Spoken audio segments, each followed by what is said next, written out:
महान पुरुषों को नमन करता हूं। उनमें भी आज राष्ट्रपिता ज्योतिबा फूले, छत्रपति साहूजी महाराज, डॉक्टर बाबा साहब अम्बेडकर, संग्राम दिए प्रजापति, चौधरी महाराज सिंह भारती, जननायक कपूरी ठाकुर, बाबू जगदेव प्रसाद कुशवाहा, जननायक चौधरी ताऊ देवीलाल, मेरे राजनीतिक गुरु मान्यवर साहब काशीराम और मान्यवर दीना माना वाल्मीकि जी को भी नमन करता हूं। सम्मानित महान जनता, ये लोकतांत्रिक देश है, लेकिन हमेशा ऐसा नहीं था। पहले देश में जब राजतंत्र था तो राज बदलने के लिए तलवारें चलती थी, बंदूकें चलती थी, भाले चलते थे, तोपें चलती थी, हजारों हजारों लोग परिवारों का, प्राणों का बलिदान करते थे, तब जाके राज बदलता था। धन्यवाद दीजिए डॉक्टर बाबा साहब अम्बेडकर का, जिन्होंने हर बालिग व्यक्ति की उंगली में वो ताकत दे दी है कि बटन दबाओ और राज बदल लो। जिस काम के लिए पहले हजारों हजारों लोग बलिदान होते थे, आज ना किसी को बुरा कहना है, ना लाठी चलानी है, ना ही कोई साजिश करनी है। बस अपने विचार को जनता के बीच ले जाके जनता को तैयार करना है और लोगों को विचार के आधार पर संगठित करना है। आज इस प्रदेश में अलग अलग विचारों के दल काम कर रहे हैं। जहां कांग्रेस के लोग अपने विचार को लेकर आगे बढ़ रहे हैं, वही भाजपा के लोग अपने विचार को लेकर आगे बढ़ रहे हैं। वही मैं और भाई दुष्यंत चौटाला, जननायक ताऊ देवीलाल और मान्यवर काशीराम साहब के किसान कबीरा की एकता के राज को आगे लेकर चल रहे हैं। एक समय था हरियाणा के लोगों और हरियाणा में भी उच्चारा के मेरे साथियों, मैं आपको कहना चाहता हूं, एक समय था कि दिल्ली की राजनीति हरियाणा से चलती थी। जब किसान कबीरा एकजुट था तो दिल्ली की कुर्सी में कौन बैठेगा, इसका फैसला हरियाणा में होता था। उत्तर प्रदेश की कुर्सी में कौन बैठेगा, बिहार की कुर्सी में कौन बैठेगा, इसका फैसला हरियाणा में होता था। लेकिन आज हरियाणा की कुर्सी में कौन बैठेगा, इसका फैसला दिल्ली से होता है कि 9.5 साल कौन बैठेगा और बाद के 3-4 महीने कौन बैठेगा और आने वाले कल में कौन बैठेगा। आज हरियाणा के बल को क्या हो गया है, मुझे ऐसा लगता है कि आप दुश्मन की साजिश का शिकार हो गए हैं। दुश्मन चाहता है कि दिल्ली से हरियाणा चले और उनके कठपुतली मुख्यमंत्री हरियाणा में बैठ के हरियाणा के विकास के पैसे को दिल्ली भेजने का काम करे। अगर आप जिम्मेदार व्यक्ति के हाथ में ताकत दोगे तो हरियाणा का पैसा दिल्ली नहीं जाएगा, बल्कि दिल्ली में रखा आपका पैसा हरियाणा के विकास के लिए लगने का काम होगा। एक समय था, वो समय आपकी वजह से पीछे हट गया। आप इन राष्ट्रीय दलों के चक्कर में आ गए और ये झूठे वादे आपसे करते रहे। इनके मैनिफेस्टो देखना, ये अपने मैनिफेस्टो के 4 काम पूरे नहीं करते, फिर भी आप उनके पिछड़ों को बनने का काम करते हो। भाई दुष्यंत जब बोल रहे थे, कह रहे थे कि अपना हमारे छाव में गिरे बगाना हमारे धूप में। मैं तो ये मानता हूं कि अपना मारता ही नहीं है। जो अपना होता है वो तो अपने का हाथ पकड़ता है, अपने के साथ रहता है, अपने की ताकत बढ़ाता है, अपने को मजबूत करता है। 30 साल मुझे कहना नहीं चाहिए था, मगर मैं इस बात को कहता हूं, मैं मंचों से नहीं कहता। 30 साल के थे वो, जब वो आपके बीच मैदान में और परिवार की हालात में तो आपने देखा। चाहते अलग ही सोचते, लेकिन आपके बीच में आए और मैंने कार्यशैली देखी दोनों भाइयों की। ऐसे नहीं हुआ गठबंधन, इन्होंने कहते गठबंधन कर लो। जो काम इन्होंने किया, जैसे 32 दांतों के बीच में जीभ रहती है, इस तरह से जो काम इन्होंने 4.5 साल में किया, उस काम को पैमाना बना के ऐलान हुआ कि इस काम को अगर आगे बढ़ाया जाए तो हरियाणा के घर में खुशहाली आ सकती है, हरियाणा के किसान कमेरों की बात दोबारा मजबूत हो सकती है। ये अलायंस क्यों हुआ, मैं इस बात पे आऊंगा। उससे पहले जब मैंने देखा कि इन्होंने 1200 से ज्यादा लाइब्रेरी खुलवाने का काम किया, डिजिटल लाइब्रेरी, इसलिए कि गांव का बच्चा शहर के बच्चे के बराबर हो जाए, वो एजुकेशन में किसी पीछे ना रहे। फिर एक गांव में हम गए, प्रचार में थे, वहां की प्रत्याशी भी यहां बैठी हमारी बहन, गांव के लोगों ने गाड़ी रोक ली। मुझे लगा कि शायद कोई नाराजगी होगी, मुझसे कहने लगे गाड़ी से उतर जाओ। मैंने कहा बताओ क्या बात है कि गाड़ी से उतर जाओ। मैंने कहा कि भाई प्रचार आज इस गांव में नहीं, अगले में है। बोले एक बार उतर जाओ 2 मिनट के लिए, मीडिया के साथी दिखाना इस बात को जरूर। हम उतर गए, वो लाइब्रेरी में लेके गए, बेटियों की लाइब्रेरी अलग और बेटों की लाइब्रेरी अलग। फिर मिठाई ले आए। मैंने पूछा कि मिठाई क्यों दे रहे हो, तो उन्होंने कहा इस लाइब्रेरी की वजह से 18 बच्चे सरकारी नौकरियों पे गए। तो मुझे लगा कि मैंने जो हाथ पकड़ा है वो सही हाथ पकड़ा है। हमने मैनिफेस्टो बनाया बैठ के, मैनिफेस्टो में आपके लिए मैनिफेस्टो पढ़ना।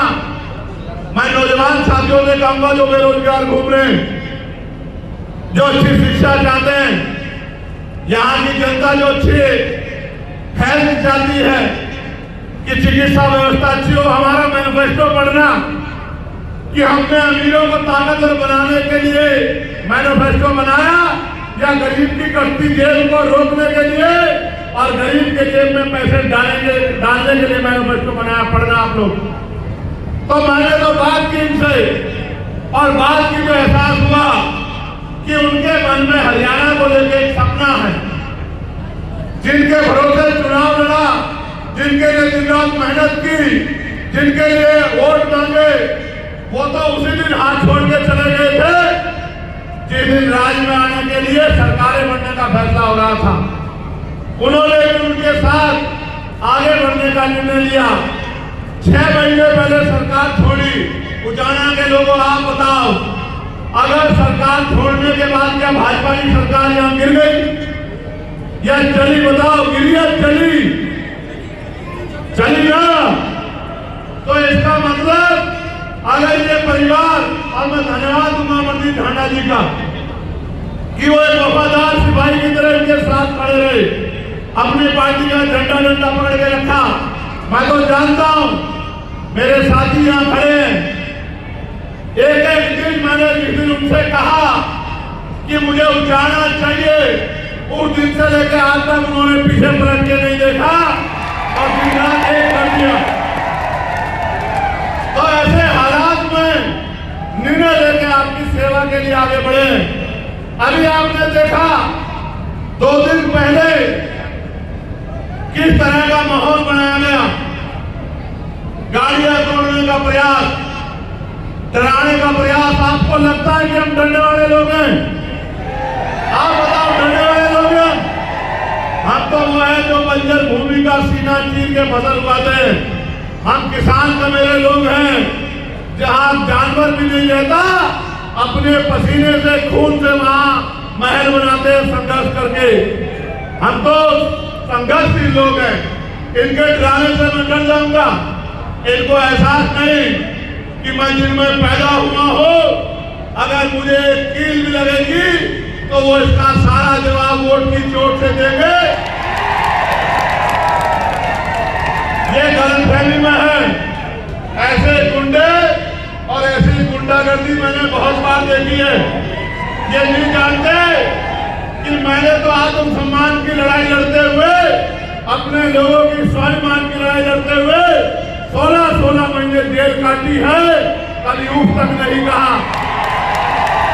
दिल्ली में जब गुरु घर टूट गया तो 66 दिन तक जेल काटी। एनआरसी में 29 दिन तक जेल काटी। और जब मैं जेल में था और सतगुरु रविदास जी महाराज का अपमान हुआ, मैं धन्यवाद दूंगा कि 5 एकड़ जमीन में सतगुरु जी का गुरुघर बनाने की घोषणा मेरे भाई दुष्यंत चौटाला ने की।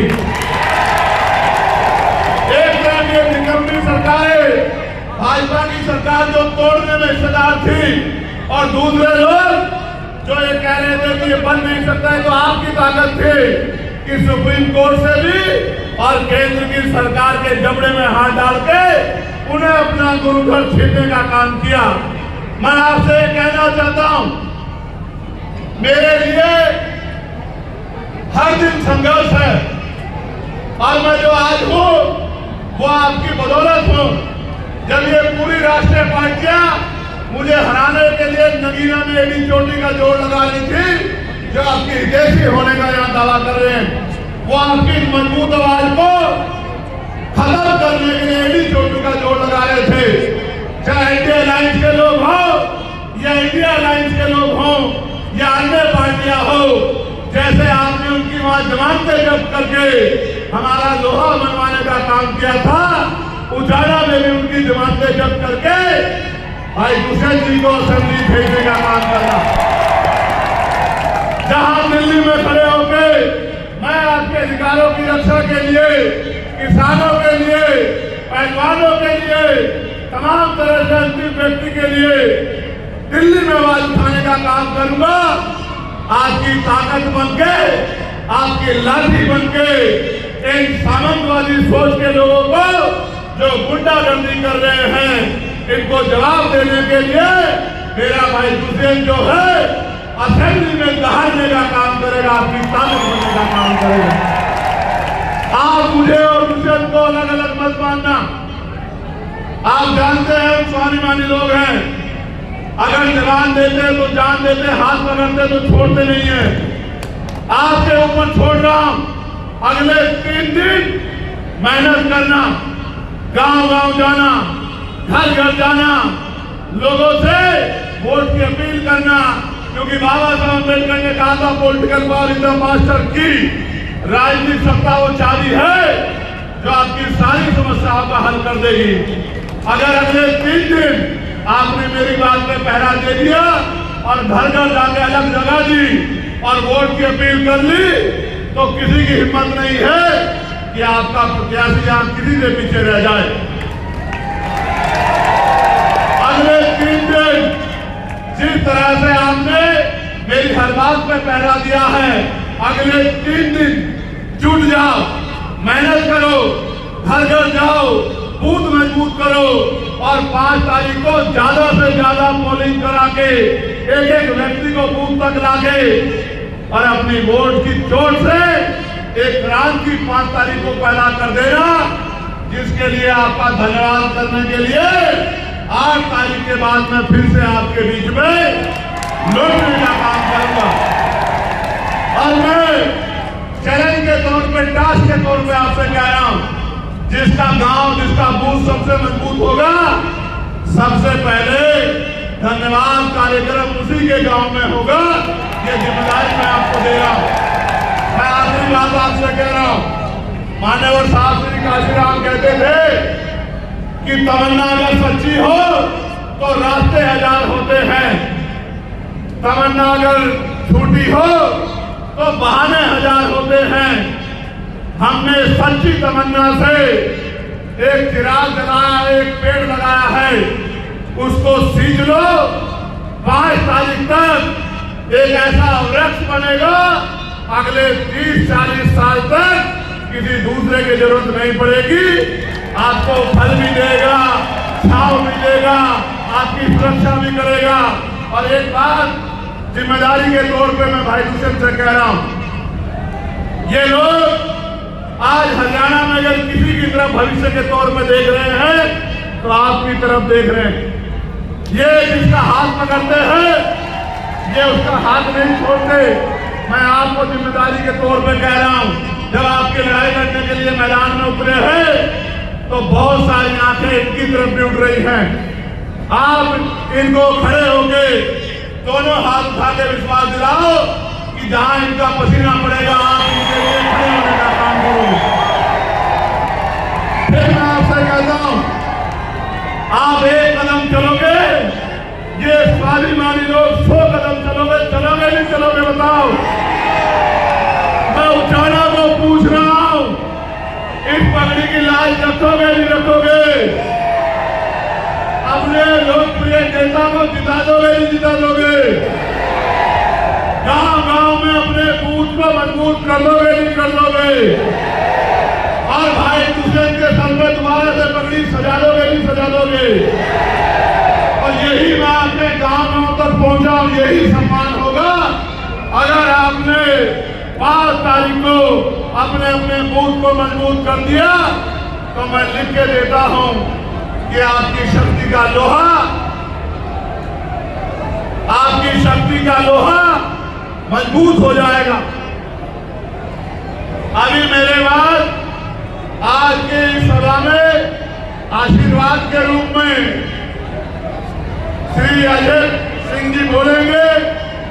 तब तक मैं यहाँ उपस्थित हूँ, आप उनको सुन के जाना, लेकिन मेरे तरह एक बार जोरदार नारा लगा दो, जय भीम, जय भीम, जय भारत, जय भारत, जय संविधान, जय संविधान, जय जवान, जय जवान, जय किसान और महिला शक्ति जिंदाबाद।